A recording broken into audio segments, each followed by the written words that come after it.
Are you craving a trip on Space Mountain? Well, we've got the next best thing. Welcome to Disney Coast to Coast. Hey folks, and welcome to Disney Coast to Coast. I'm Jeff DePaoli. And I'm Patrick Dougal. And today we are going to finally get through my Walt Disney World excursion. But before we get there, let's talk some news. Patrick, what do you got? The Polynesian is getting a makeover in their lobby. They used to have, or they still have in the middle of the lobby, they have this water fountain, full rainforesty Hawaiian kind of feel thing, centerpiece in their lobby. But that might be going away for just more lobby space in general. Ah, jeez. More space. That seems to be the thing going on at Walt Disney World. More space. Yeah, it's not officially announced, but those are the rumors circulating, so we'll see. Hopefully it doesn't. I mean, it's a huge centerpiece for the hotel, especially looking down at it, so. Did you hear that we're going to be having a big Nightmare Before Christmas event at the Disneyland Resort? No, what is this? June 13th and 14th. Apparently, Jack Skellington is no longer happy just taking over during the holidays. It's a $90 special ticket event. But here's the thing. Listen to this. All that it is merchandising. So the theme behind it, at least there haven't been too many details, so perhaps I'm not going to... Is this a park event? Is it in a park? It's going to be in Disneyland, it sounds like. Like I said, this was just announced recently, and the details are pretty slim. But it sounds like the theme is, what would happen if Jack Skellington and his gang took over all of Disneyland? So you know how they do the Haunted Mansion Holiday, and he takes over that attraction? Mm-hmm. Well, this is, what if they took over all of our attractions? So there's artwork and, of course, pins and other sorts of collectibles that you can purchase.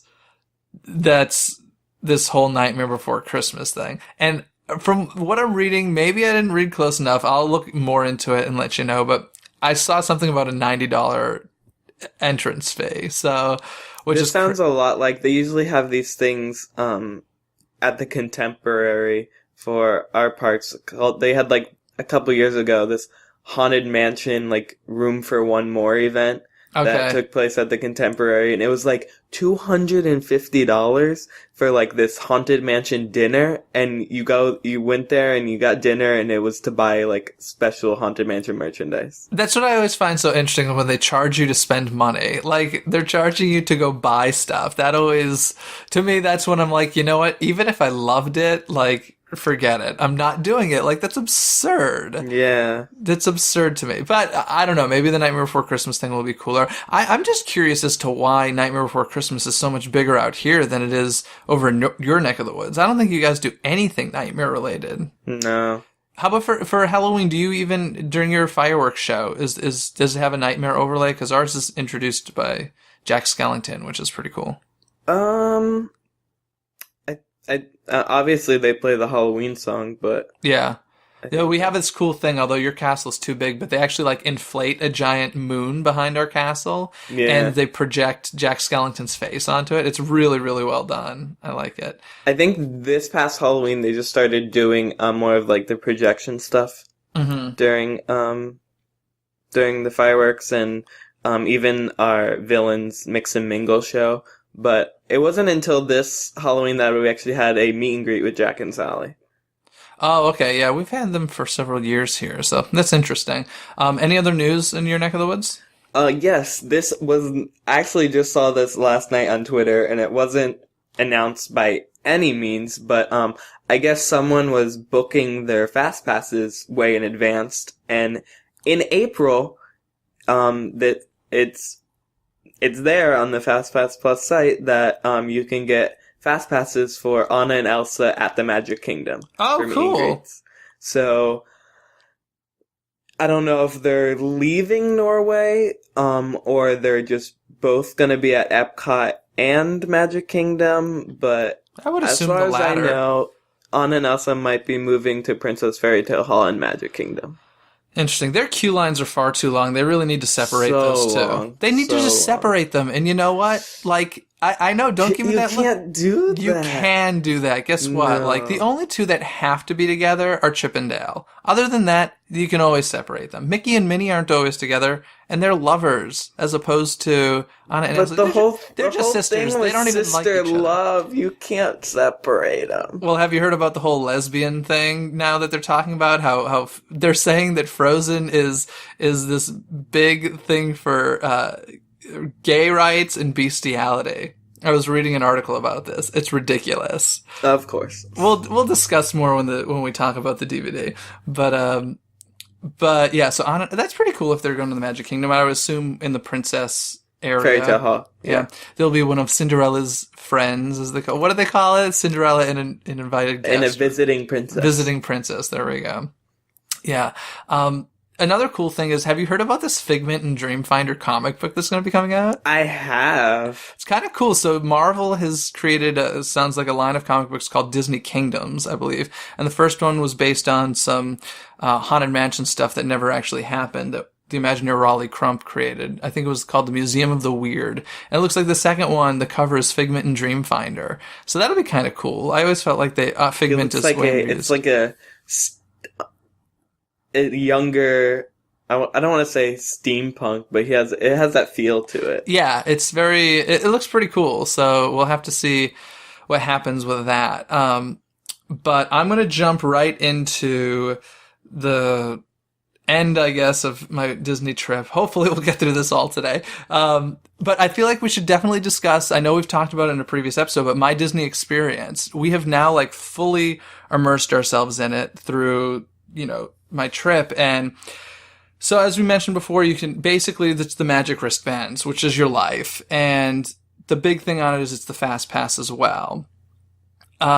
It sounds like you're changing your thoughts on it, Patrick, especially since it's becoming a little better for annual pass holders now. You're now being able to pick colors, and also it sounds like 30 days in advance you can book fast passes, where it used to be, I think, day of only for you. Yeah, I think the system is getting better for annual pass holders now that we're getting our magic bands and stuff. But when this first rolled out, I didn't like it at all. But now that I've used it, and especially it's more for those like really quick trips. Where the other day when I went over to the Magic Kingdom, the day before, I actually used the app, and I was able to book. Since I was just going to be there for a couple hours just to see the parade, I was able to get a parade viewing and 2 rides within the 2 hours I was going to be there. Well, that's a lot better than what it's been, because that's the one thing I don't like about it is I wish that, or actually there are a few things I don't like, but I really wish that you could kind of have more options as far as choose your time. Do. If you know how to work the app, which I worked around it, where I literally you pick random, I wanted Thunder, Parade Viewing, and Space Mountain. Okay. But they were giving me all spaced out times. So actually you can pick another attraction, say, cause since the parade's at 3, I got another one from 2:30 to 3:30, and then 3:30 to 4:30 with the parade at 3. But I picked Mermaid and for beforehand, and I got a Space Mountain for afterhand. But you can actually, once you click Mermaid, you can hit the Mermaid one and then go into either change attraction or change time. And if you hit change time, it will also give you every other attraction you can trade for that time. And usually every attraction is there. So you can if you literally mess around with the app, I found the app easier to work with than the actual online website. Yeah. So, yeah, I was able to manipulate everything where I can get all my fast passes within the 2 hours I was there. Yeah, they're still working out the kinks, that's for sure, and that's fine and normal. I know that the bringing it here to Disneyland has been delayed because of the amount of problems they're having with it in Florida, and also they're doing huge renovations and upkeep and stuff for the 60th anniversary of Disneyland coming up next year.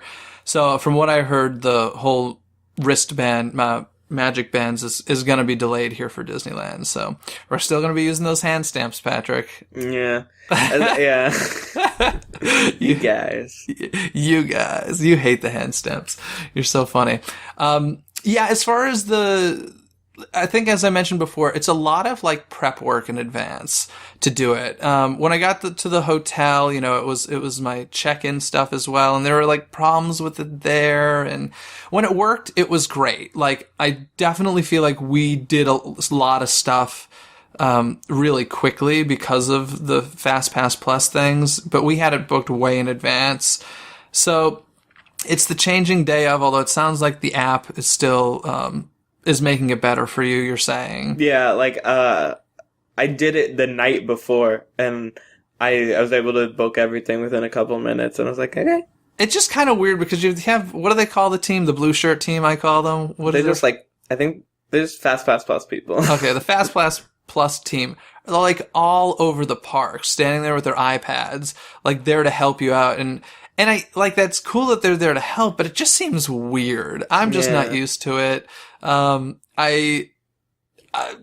You know, it's my Magic Plus. It's interesting to say the least. I think the biggest problem is still the fact that you don't know what time to return unless you take a photo with your camera or you have the app. I don't know. There's something about that printed ticket. Maybe I'm just being old school, but I think that's like the biggest issue with it is that, and also the fact that you can only fast pass one park is also an issue. That's one issue that I still.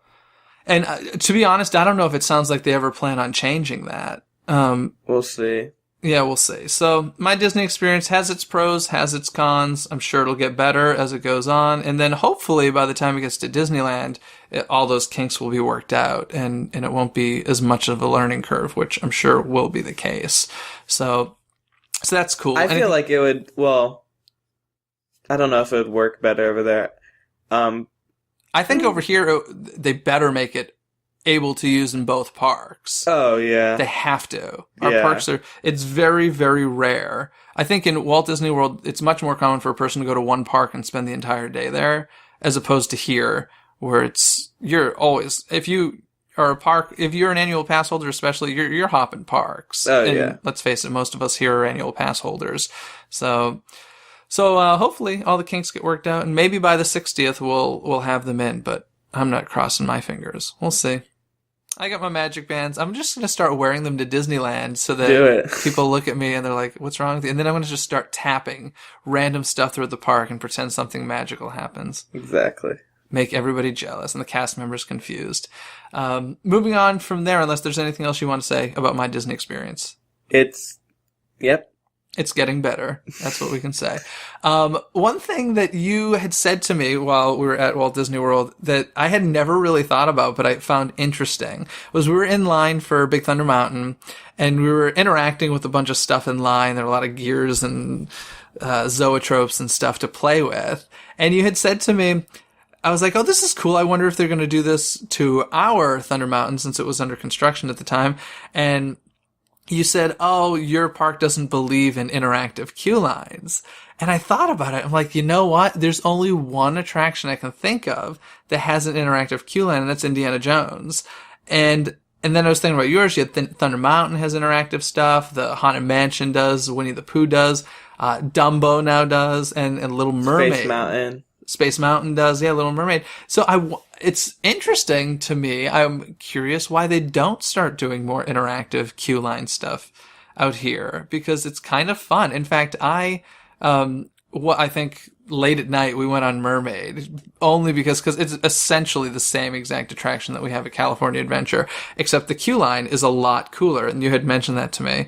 So we went on late, and of course it was such a short line we got to skip the entire queue line, which was a bummer. So I went back the next day and did it. And it is a pretty cool, like, it's beautiful compared to ours. And because you're going into Prince Eric's castle, but there's a lot of interactive stuff in there. And so I'm kind of bummed out that we don't have interactive queue lines now. Yeah, they're pretty fun.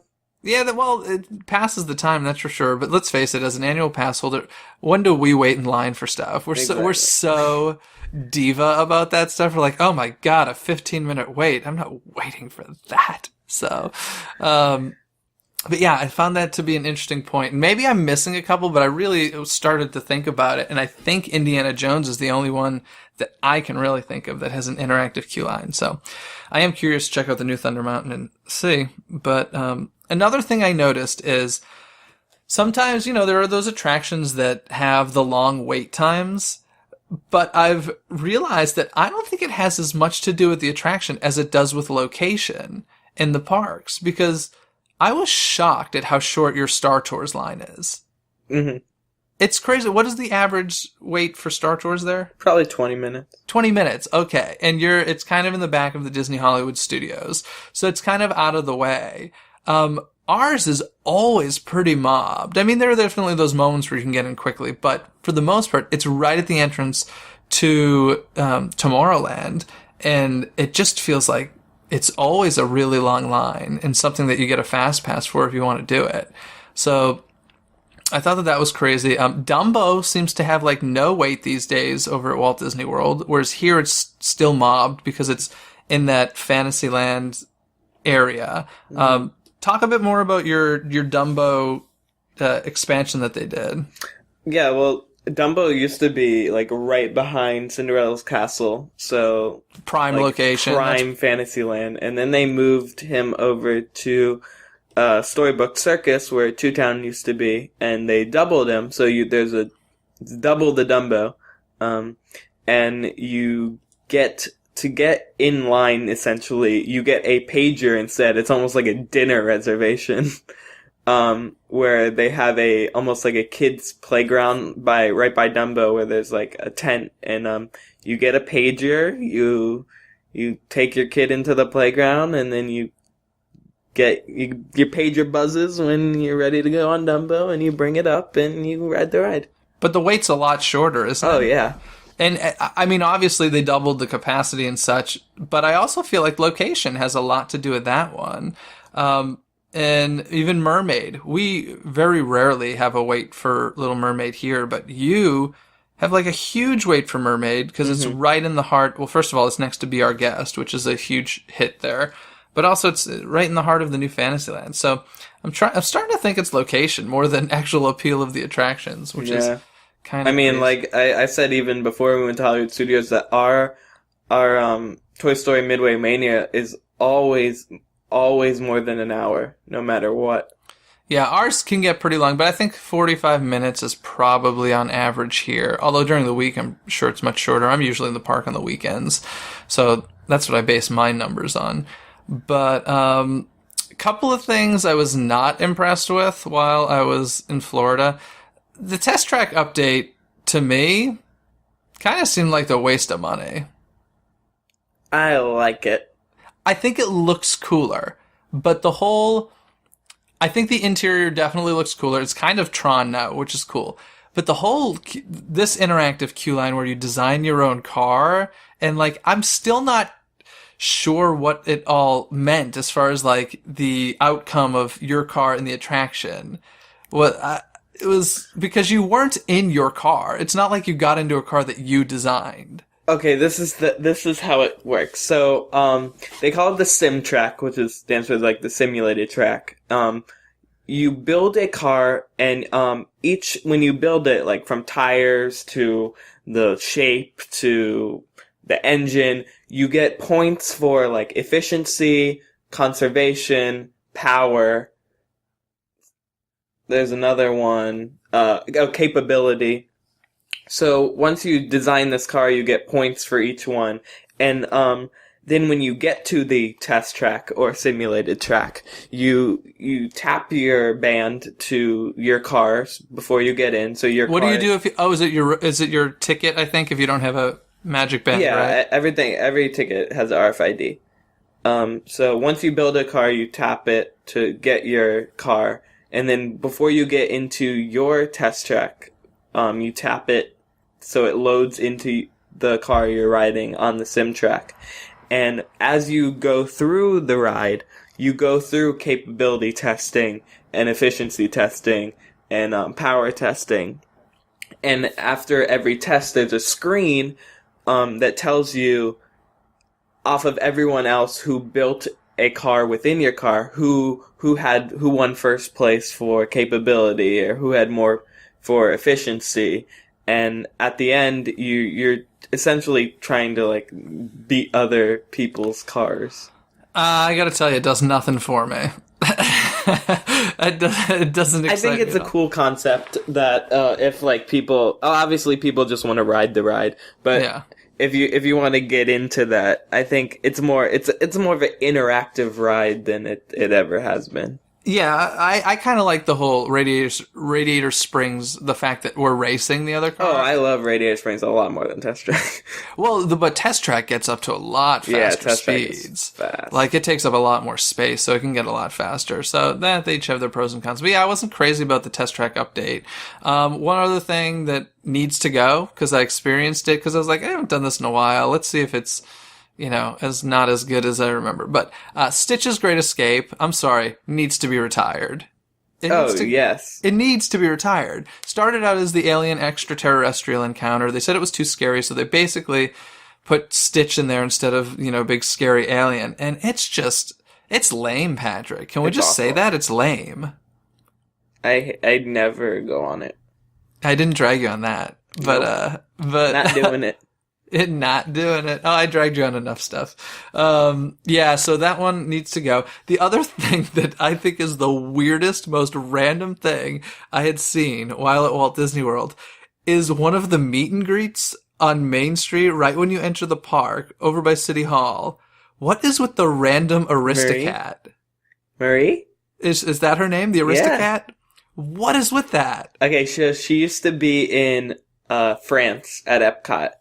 Okay. But they kicked her out of there, and I guess one of the managers or someone, like, that was their favorite character, so they just brought him to Epcot. That is crazy. I literally walked in and I'm like, okay, I definitely recognize this character from the Aristocats, but I'm like, this seems so out of place. Like, she's just chilling. She's just chilling, and, like, I don't think anybody knows who she is. The fact that you even know her name cracks me up. Marie? Oh. She's so cute. Random white cat, right? Is it, like, you expect to walk into the Magic Kingdom? Okay, that's what I thought the same thing when I went to Disneyland, that I literally took a picture of it, because for some reason, Mulan was just not even in the Magic Kingdom, or in Disneyland, like, she was... okay, we call it the Magic Kingdom as well. Right at the ticket thing, like, she was, like, there, like, in front of the train station, not even, like, behind. Oh, yeah, they do character stuff. Mickey's out there a lot. I was like, wait, what is going on? How is Mulan just chilling right at the ticket thing? Yeah, some of the characters that you see, it's really, really random, but... yes, that one threw me through a loop. Because with ours, when I went to Disneyland, I was so surprised on the amount of roaming characters you just have down Main Street. Ours all have set locations, and they are not leaving. Ours have set locations, but there are a lot right on Main Street. We don't have any like that. Oh, I love that. I love the fact I love that too, but I guess since ours is so tourist heavy and so non-English speaking guests, that I wouldn't trust that. I wouldn't trust it. One thing over at Epcot that is not new that I have to tell Patrick, thank you for introducing me to this. If you've never been to Cool Club, you need to go to Cool Club at Epcot. I don't know how you did not know about because it's something Club Cool. Because what? Oh, Club Cool. I'm sorry, Club Cool. Why? I don't know. It's just one of those things. Why would you walk in there? I never would. But you dragged me in, and explain what it is. You just drink free soda. It's free soda from around the world. And you never experienced the old flavors that were just like a year ago. Oh, the old flavors were so much better. If you've experienced the old flavors and then the new flavors, I'm not impressed. I want them to go back to the old flavors. What was the really good one, though? It was like Japan or something? The Bilbo, the green one? Yeah, the green one's so good. I don't remember what it's from. And then there was one that I went to try, I think it was Italy, and you gave me a look of... Beverly? Which one? Beverly, okay. Yeah, and You gave me a look of, I don't know if you want to try that, but I tried it anyway, and it was gross. It was so gross. But yes, Club Cool is indeed cool. Go in and drink your free soda from around the world. It's the weirdest thing. One other thing I want to mention is while we were at Walt Disney World, Patrick and I met Mickey Mouse, and we did the hot dog dance with him. And Patrick, I did some research. Guess what the hot dog dance is from? What is it from? I was right. It's Mickey Mouse Clubhouse. Yeah, so we were doing this dance with him, and I had no idea what I was doing. And, but yeah, he is indeed from, the dance is indeed from Mickey Mouse Clubhouse, so. Yeah. Well, that's a little inside thing. If you go to meet Mickey Mouse at Magic Kingdom, ask him to do the hot dog dance, because he'll do it. Oh, he'll do it for sure. One other thing I really definitely want to mention is a really cool thing at New Fantasyland that I probably wouldn't have been my first choice, but Patrick said go check it out, is Enchanted Tales with Belle. Is pretty darn cool. It's definitely for young kids because, you know, you see Belle and you basically act out the story of Beauty and the Beast. But some of the Imagineering technology in there is pretty darn cool. There's this mirror that you walk through that, you know, expands and stuff to get to the library, and it's a pretty cool effect, and they have a really nice Lumiere animatronic in there, which I think I kind of ruined a little bit for you, Patrick, did I? Yeah, I totally did. Yeah, you didn't notice at all, did you? No, and now I notice it. Yeah, they tricked you because Lumiere has very spaghetti-like arms, you know, like you would expect, and it's very fluid. And they do a really, really great job hiding the puppet rods, essentially. Although I don't think there's a puppeteer. I think it's all completely animatronic. Oh, yeah.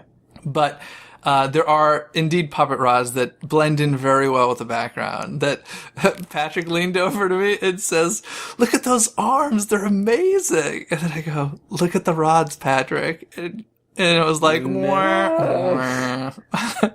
Now you can never see that show again without noticing those rods. But I have to say, they do a great job hiding them. And it's great. But the one thing I want to say about Enchanted Tales with Belle is, if you want to meet Belle, this is the only place in the Magic Kingdom you can do it, correct? Because she's normally over at Epcot. Yes. And if you want a picture with Belle, you need to make sure that you volunteer to be part of the show, which it's great because anybody can volunteer. Because although they cast a certain amount of roles, at the end they ask, if you want a part, come play one, and they give you some, B-list character or something. And as long as you're in the show performing, they will take your picture with Belle after the performance. Otherwise, you're screwed and you're not going to get a picture with Belle. So that's a tip that you got to do. And I highly suggest checking it out, even if you don't want a picture with Belle. I thought it was pretty darn cool. So, Enchanted Tales with Belle, woo! Good stuff. Good stuff. Once again, we've run out of time. I think I've pretty much covered everything I want to as far as the trip is concerned. But one other thing I gotta say. If you're in Orlando, this has nothing to do with Disney. If you're in Orlando and you have a rental car and you're leaving property, go to the restaurant/bar Teak, T-E-A-K. Awesome burgers. Thank you, Patrick. I still dream about that burger. It's so good. It's so good. Like, seriously, I want to go back. Can I go back someday? Let's do it. Oh, it's hidden. It's a hidden gem. It is kind of hidden, but it was a burger with like pulled pork on top of it. It was amazing. And they have a $40 burger that you can it's a challenge to eat, but it's a lot of food. Anyway, Teak is amazing. Has nothing to do with Disney, but try it out if you're in Orlando. Shall we move on to trivia? Yeah, you can go first this time. Okay, I told you I was going to ask you this one, oh, but I'm sure you didn't do the research. Nope. Patrick, how many tiles are there on the Epcot Spaceship Earth Ball? Oh. I told you I was going to ask you this. We're walking. 3, 4, 5. There are more than 5.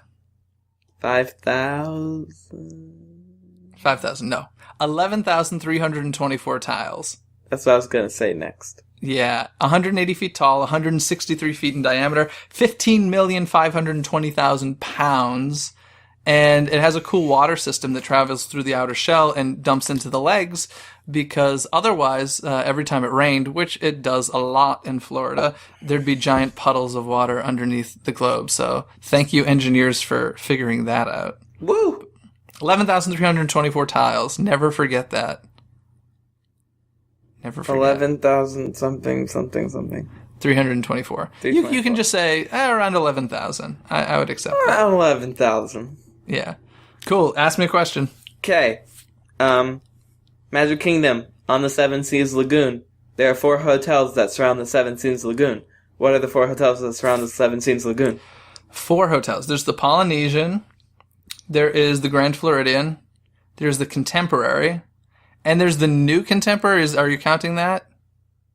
That's not the name of it. But is that what you're talking about? The Contemporary? It's its own separate hotel. Yeah, it's not very good. I stayed there. It's a Disney Vacation Club hotel only. Yeah, it's the Contemporary. It has the word the Contemporary in it, doesn't it? God, I stayed there. I don't Contemporary Villas? Or I don't know. I think it's called Contemporary at Bay Lake Tower, but I just call it Bay Lake Tower. Okay. Yeah. Yeah, well, not my favorite. The coolest part about it is the rooftop. You can watch the fireworks and they pump the music, so that's pretty cool. Awesome. Yeah. So, okay, I think that brings us to the end of this week's episode, and we're over. Yes. Yeah, we're so over in time, but it's all right. Gave you a little extra magic this week, folks. Right? It's a festival of fantasy. Sorry, I'm still on Festival of Fantasy. You're still obsessed. Anywho, Patrick, I will talk to you later. Have a dandy day. Yep. Thank you for listening, folks. Bye. Bye. Thanks for listening to Disney Coast to Coast. Have a magical day.